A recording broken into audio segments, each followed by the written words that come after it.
শুভ সকাল বন্ধুরা। আজ ২৭শে জানুয়ারি। আজ আমার ব্লগটা আমি সকাল থেকে শুরু করছি। আমার স্নান পুজো হয়ে গেছে। এখন আমি গোলা রুটি বানাচ্ছি।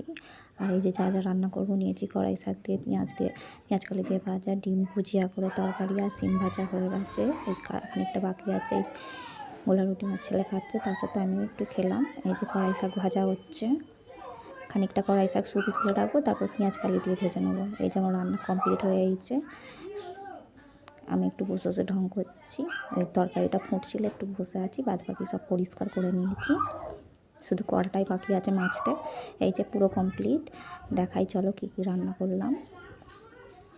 এই যে টেবিলে নিয়ে এসেছি কড়াই শাক ভাজা, সিম ভাজা, ডিমের ভুজিয়া করে তরকারি। আমার ঘর দর সব পরিষ্কার হয়ে গেছে, সেইগুলোই তোমাদের দেখাচ্ছি। এই যে ঘরের পাশে আমি এই জামা কাপড়ের র্যাকটা রেখেছি, ওটা খুব রোদ্দুর পড়ে, তাই এই ঘরটাও পরিষ্কার করে নিয়েছি। ওই যে র্যাকটা দেখালাম জানলা দিয়ে, এই জানলার সামনেই। এই যে আমি আর আমার ছেলে এখন বসে আছি, বলছে মা আমিও ভিডিও হয়ে আসবো, তাই ওকেও মারলাম। আমার সব কাজ কমপ্লিট, এখন বসে আছি একটু ফোন দেখবো।